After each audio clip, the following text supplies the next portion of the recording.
Baik, untuk pemahaman lebih lanjut tentang penggunaan sign input dan forward, kita akan coba gunakan studi kasus yang ketiga, yaitu gabungan sign input dan forward. Di mana studi kasusnya adalah ketika ada klien yang mengakses router melalui ping, itu akan dikelompokkan ke address list dengan daftar nama adalah tukang ping, misalnya gitu ya.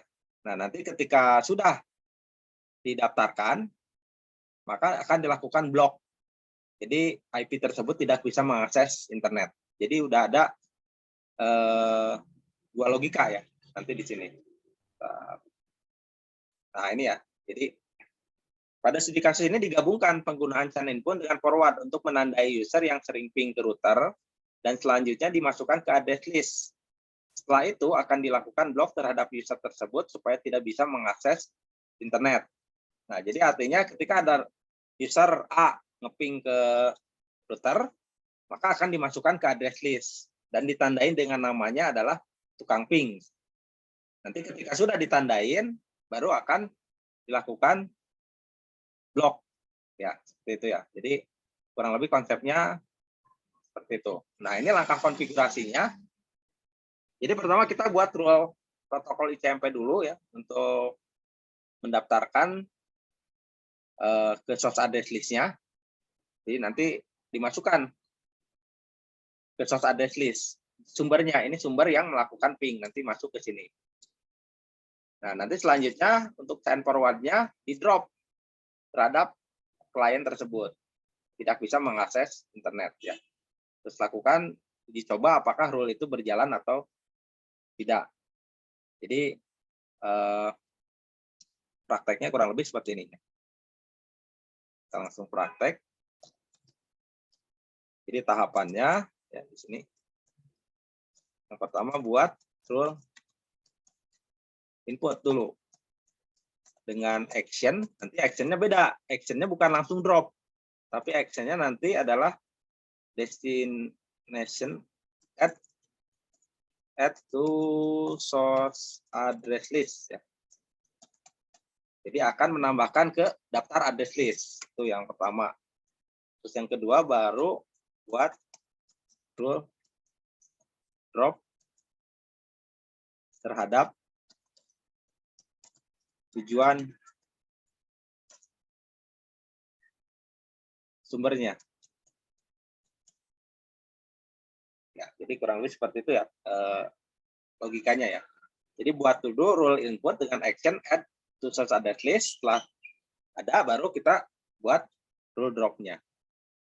Nah, karena di sini routernya sudah bertumpuk ya firewall-nya. Jadi lebih baik di-disable dulu untuk routernya itu sendiri. Nah, di sini kan udah banyak nih rule-rule-nya. Jadi supaya kita ngetesnya satu-satu, ini disable aja. Jadi biar nanti tidak tumpang tindih ya. Oke. Jadi caranya adalah kita masuk ke menu filter rule sama ya seperti tadi dan kita tambahkan. Silakan. Nah, di sign-nya sama awalnya kita input. Kemudian selanjutnya kita tentukan ya dari tujuannya kemana. Saya ke IP router 192.168 sama seperti tadi 20.1 ya. Mohon maaf di silent dulu ya suaranya. Protokolnya sama ICMP seperti ini ya. Kemudian di menu action, nah di sini di menu action kita jangan langsung drop, tapi nanti tambahkan parameter adalah add to source address. Jadi nanti artinya ini akan menambahkan IP yang melakukan ping tersebut ke source address list. Diberi nama, nanti address listnya apa? Dikasih namanya. Misalnya dikasih namanya tukang ping.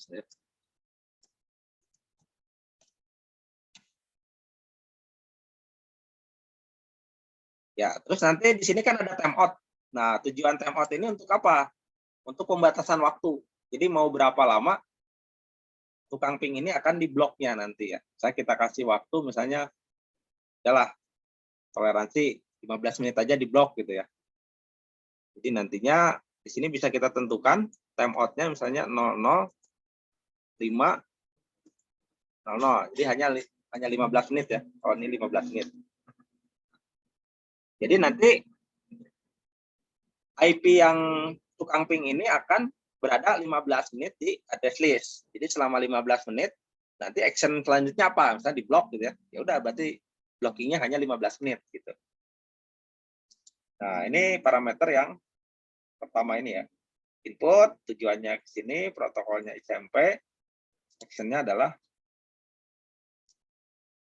add source to address list dengan nama addressnya tukang ping, timeoutnya hanya 15 menit dimasukkan ke address list. Oke, kita coba tes dulu ya. Kita coba tes. Ini, jadi kita belum bikin action drop-nya belum. Kita coba tes dulu. Saya coba ping lagi ke 192.168.20.1. Maaf. Ini ya nggak apa-apa karena kan belum di drop kan. Jadi dia bisa ngeping dulu, biarin nggak apa-apa gitu. Biar seneng dulu bisa ngeping gitu ya. Wah, bisa ping nih ke IP router 20.1. Padahal di balik itu sama router sudah dibikin tadi address list tadi di sini. Nah, di sini sudah ada tukang ping dengan IP-nya 192.168.77.254. Jadi ditandain gitu, sama router ini ditandain dengan namanya tukang ping. Nah, setelah itu baru kita buat rule lagi di sini ya. Bikin yang kedua rule-nya, tambahkan. Nah, caranya forward. Kemudian semua parameter di nonaktifkan, dalam artian tidak diisi ya, biarin aja. Kemudian masuk ke menu advance. Nah, di menu advance nanti tentukan. Nah, ini source address-nya dari mana ya? Source address list-nya. Yaitu adalah tukang ping. Jadi source address-nya dari tukang ping tadi, action-nya baru kita pilih adalah drop. Ya. Action-nya drop. Nah, seperti ini. Jadi char-nya forward, di advance-nya nanti tentukan yang mau di bloknya yang mana gitu ya. Yaitu tukang ping ini kan. Dan action-nya adalah drop. Play. Oke. Nah, jadi dengan seperti ini, ketika tadi ping ke router bisa. Oke. Hanya dia udah ditandain di address list. Pas begitu ping ke Google, kita tes ya. Nah, ketika ping ke Google langsung diblok gitu. Request timeout atau misalnya langsung akses ke website ya. Wah, apa tiba-tiba tidak bisa internet gitu kan. Dengan setelah mengeping ke router gitu kan. Nah, seperti ini kan. Dia otomatis dispatch can be display. Karena udah dilakukan action yang ini ya. Itu. Jadi action yang namanya drop. Tapi berapa lama nanti? Selama 15 menit. Di sini timeout-nya terhitung ya. Nah, 14 terus saja ngurangin. Nanti kalau sudah 15 berhenti di 15 menit ya udah bisa akses lagi internet. Nah, itu jadi kita sudah menggabungkan di kasus ini adalah penggabungan di sini. Kasih komen penggabungan sign input dan